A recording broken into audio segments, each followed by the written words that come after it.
হ্যাঁ। তো আর বলো এবার। বলছি ওটা হয়েছে কি বলতো, ও 2টো অব্দি পেশেন্ট দেখেছে, ঠিক আছে। মানে রাত্রি পেশেন্ট 2টো? রাত্রি 2টো, ঠিক আছে। আচ্ছা।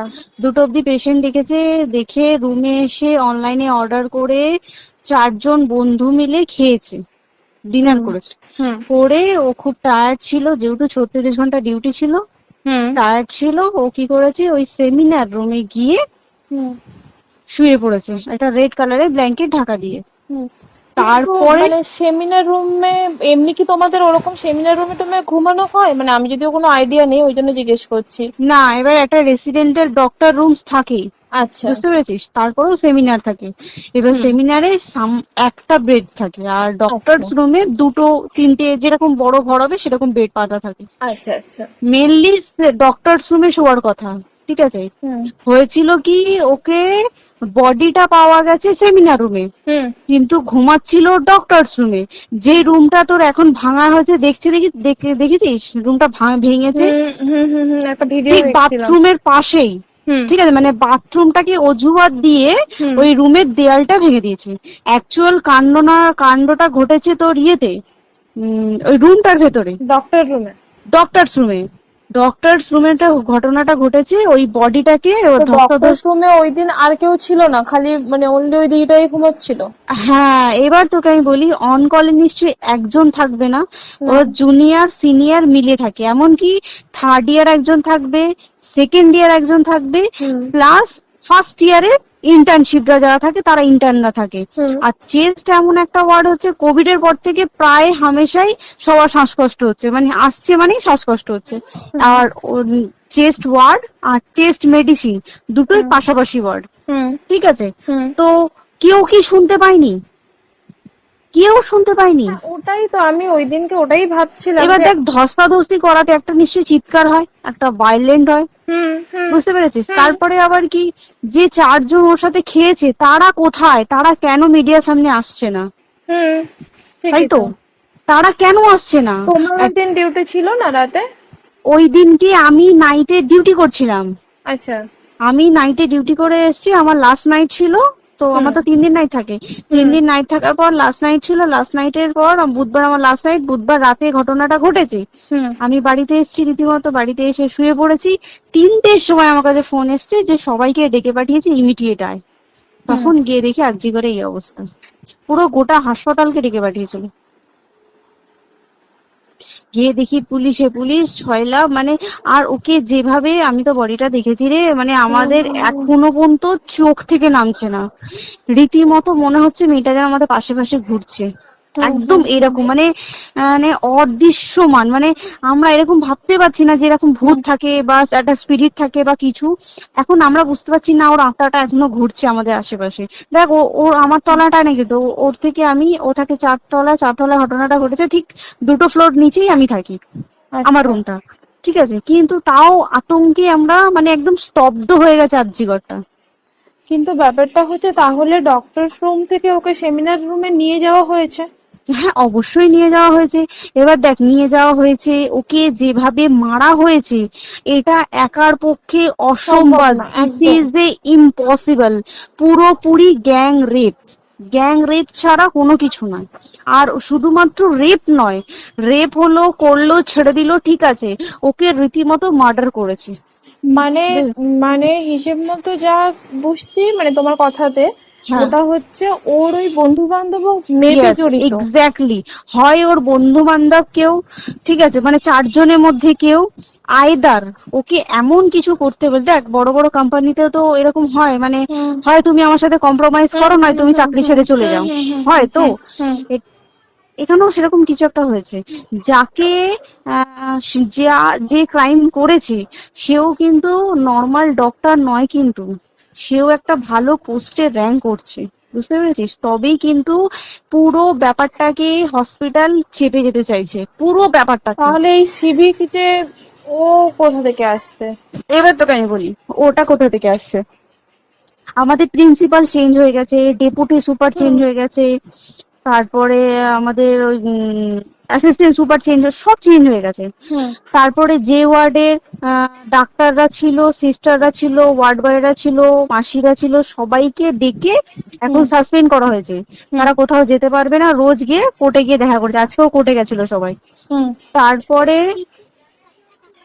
উম, তারপরে তোমার তোর এগুলো হলো, তারপরে তোর কি বলে, আরে বল না, ওই সিবিআই এটা হয়েছে কি, মানে ও সেই সঞ্জয় রায় যে ধরা পড়েছে, হুম অ্যাকচুয়াল কিন্তু ও নেই, হুম ঠিক আছে?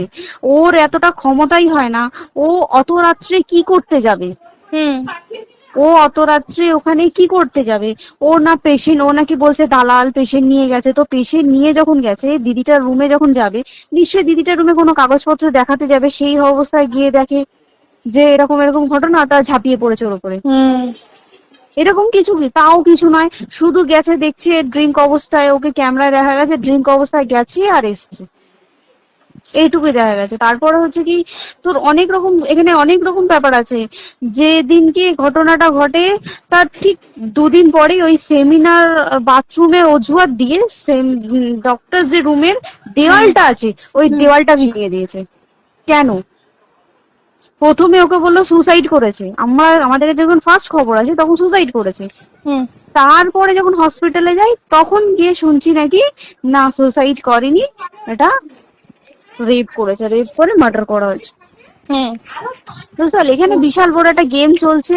এবার আর যে ওর উপর কি রাগ ছিল মানে? হ্যাঁ হ্যাঁ হ্যাঁ হ্যাঁ হ্যাঁ হ্যাঁ, একদম আমি তো কি বললাম, শোন, তুই যদি কারোর সাথে কম্প্রোমাইজ করি তাহলে তোর পোস্ট বাড়বে, হুম হুম তুই হুম কারোর সাথে কম্প্রোমাইজ করবি না, তোকে মার্ডার করে দেবে। মানে মানে ওরকম টাইপই কিছু বলছো তো? এরকমই টাইপের কিছু একটা ছিল।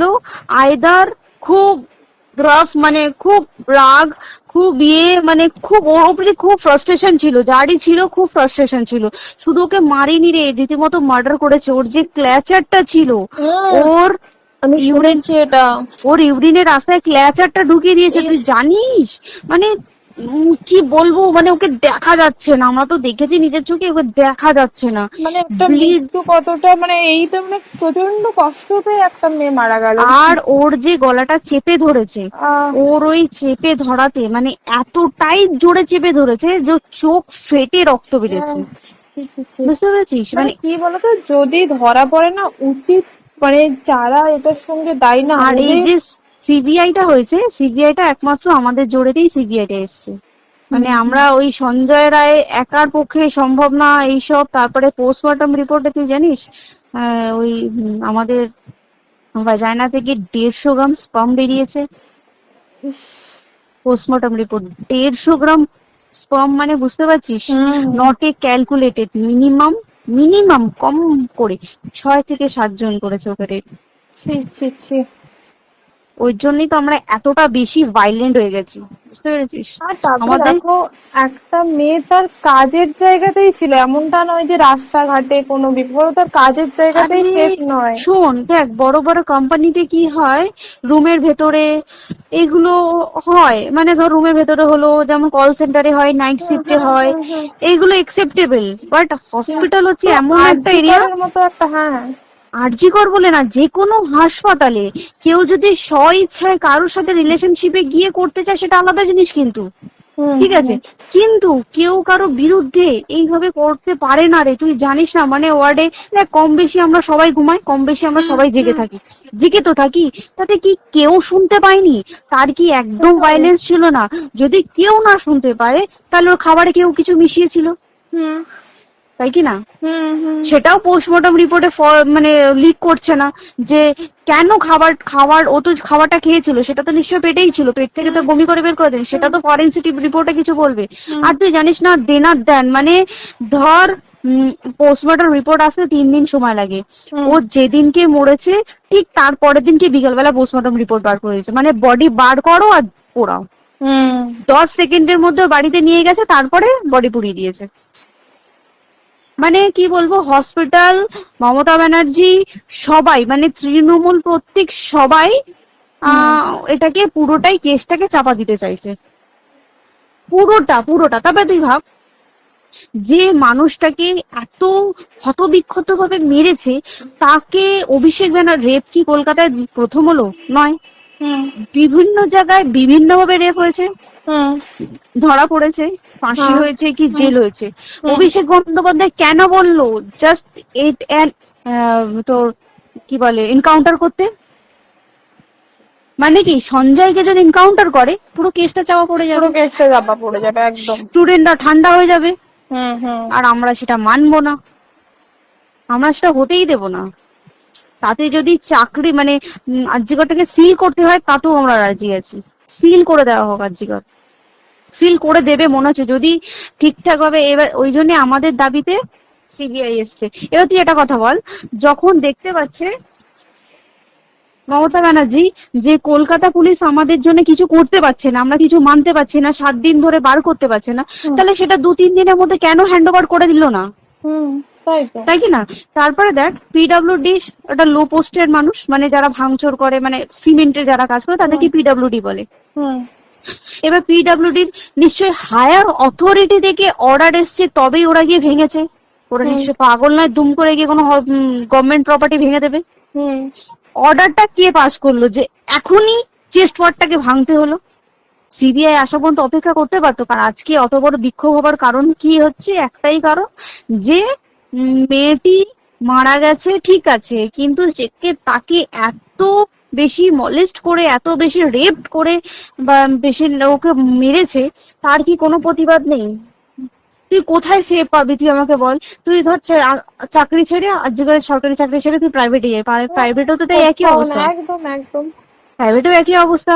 তুই কোনো চায়ের দোকান খুলে বসবি, অনার্সশিপে তুই বসলেও তাও এসে তো হাজার ছেলেরা থাকে, হুম। হাজার ছেলেরা টিজ করে, তুই কোথায় কি করবি?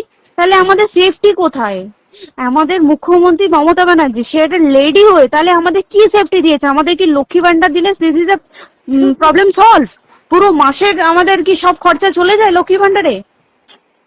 জানি না, আই ডোন্ট নো। মানে আমরা প্রচুর ক্ষেপে আছি, প্রচুর। মানে এর বিচার না চাওয়া পর্যন্ত হ্যাঁ, তুই ঠিকই তো। ভেবে চল কি এটা সলভ হবে না। আমরা মানে বিচার আমি নিয়ে আমি কথা বলবো। 2 দিন ধরেই ভাবছিলাম তোমাকে ফোন করবো, কিন্তু মানে এটা ওটাতে হয়ে উঠছে না। আর তোমাকে তো হুম। আমি ওই দিন রাতেই হোয়াটসঅ্যাপ করলাম না। হ্যাঁ হ্যাঁ এবার হ্যাঁ তখনই না আমি ব্যাপারটা অতটা বুঝতে পারিনি, আর আমার তার পরের দিনই ভোরবেলা ডিউটি। তা হ্যাঁ। আমি খুব তারপর সাবধানে থাকিস রে, আর খুব বলো না, সাবধানে না না। থাকিস। হ্যাঁ তাই তো, এখন মানে আর তোমরাও সাবধানে থাকো সবাই। কি বলবো বল, কিছু বলার নেই। দেখ আমাদের মধ্যবিত্ত মানুষরা আমাদের চাকরি করে খেতেই হবে, সোজা কথা। একদম একদম। তাই কিনা বল? বাবা এত হুম। পুঁজি নেই যে বসে অত বসে খাবো, ঠিক আর আছে? সেই মেন্টালিটিও নেই। পুঁজি হ্যাঁ যদিও থাকে, মেন্টালিটিও নেই হ্যাঁ যে এবার বাবার তুই, পুঁজিতে খাবে। এবার একটা কথা তুই বল, চাকরিটা কোথায় গিয়ে করবো তুই একটা বল? কোন সেটাই। স্টেটে গিয়ে চাকরি করবো তুই আমাকে বল? ওই যেমন মানে এটা হয়তো আমার মা যেমন বাড়িতে থেকে 7টার মধ্যে ঢুকে যাও, দিদিকে তো ধরো অনেক রাত অব্দি 9টা, 9:30, 10টা অব্দি ল্যাবে থাকতেই হয় না। এবার তুই কি করবি কি বল, কি করবে করবি? বলো তো, এখন কিছু নেই। করার আছে? দেখ ল্যাবেও তো সব ছেলেরা আছে, ছেলে হ্যাঁ আছে মেয়ে আছে। তুই একদম। কাকে বারণ করবি, তুই কাকে বিশ্বাস করবি? তুই বল, তুই ধর কলিগদের সাথে খেতে বসেছিস, ঠিক আছে, তোর টিফিনটা যদি কেউ চাইলো তুই তাকে না দিয়ে পারবি? না একদমই। আর কার মনে যে কি আছে সেটাই তো খুব কি বলবি সমস্যা। বল? এবার তুই বল খাওয়াটা যে খাবি, তোর টিফিন কেউ চাইলো বা তোকে যদি কেউ বললো কি একটু একটু খা, যেমন আমরা শেয়ারে হয় স্কুলে হ্যাঁ যেটা আমাদের আমাদের তো শিখে হয়, এসেছি, যেটা হ্যাঁ স্বাভাবিক, এটা সবারই এটা তো হয়। স্বাভাবিক। তুই বল তাতে যদি এরকম অবস্থা হয় তাহলে কি করবে মানুষ, তুই আমাকে বল? আজকেও তো তাই আমাদের দেখ না, 11টা থেকে আমাদের তোর ক্যান্ডেল দিয়ে হোয়াইট ড্রেস হুম। পরে সব শ্যামবাজারে একতা হবে। এখন আবার বৃষ্টি শুরু হয়েছে, কে জানে বৃষ্টি, কি প্রচুর বৃষ্টি শুরু হলো। কি হুম, হবে জানি না। ঠিক আছে গো, টাটা। হ্যাঁ হুম চল টাটা। হুম হুম হুম।